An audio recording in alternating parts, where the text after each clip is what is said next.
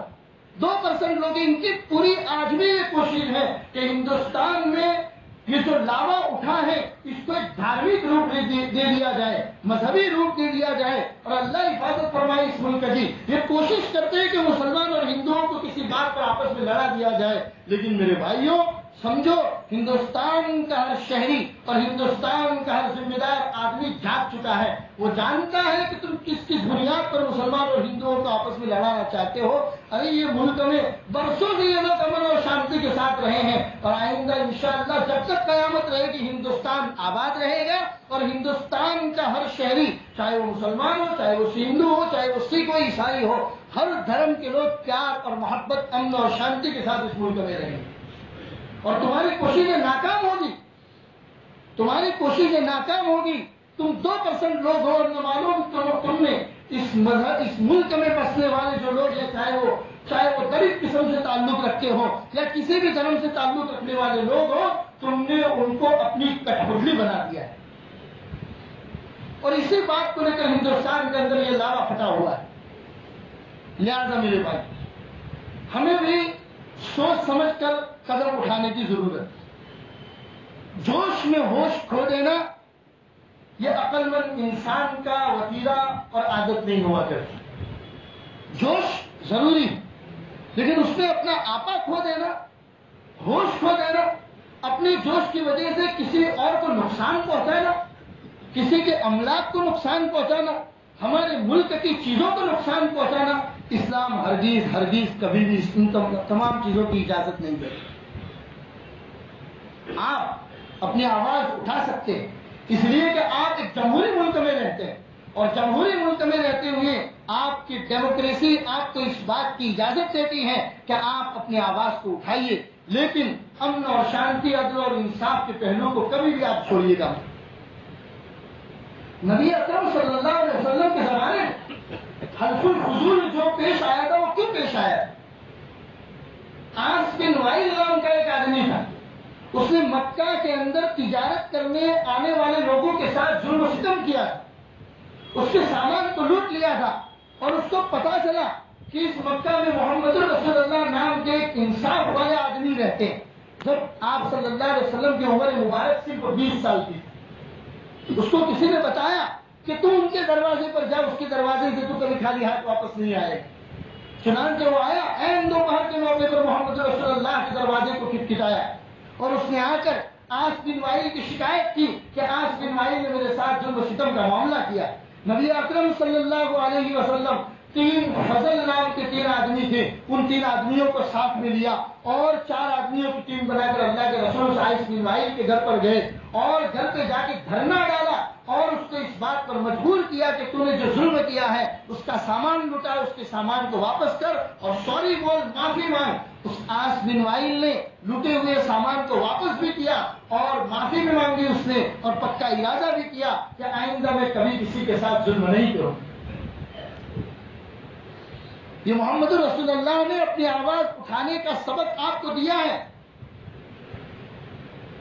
اس کے علاوہ مکہ المکرمہ میں ایک اور واقعہ پیش آیا.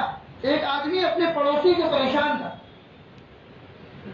اور اس نے آ کے محمد رسول اللہ سے شکایت کی, یا رسول اللہ میرا پڑوسی مجھے بڑا تنگ کرتا ہے, بہت ستاتا ہے, ظلم و ستم کرتا ہے. حیرت النافذہ کے حوالے سے یہ بات میں کہہ رہا ہوں آپ کو. اس نے کہا کہ یا رسول اللہ میرا پڑوسی مجھے بڑا ستاتا ہے, بہت پریشان کرتا ہے. نبی اکرم صلی اللہ علیہ وسلم نے فرمایا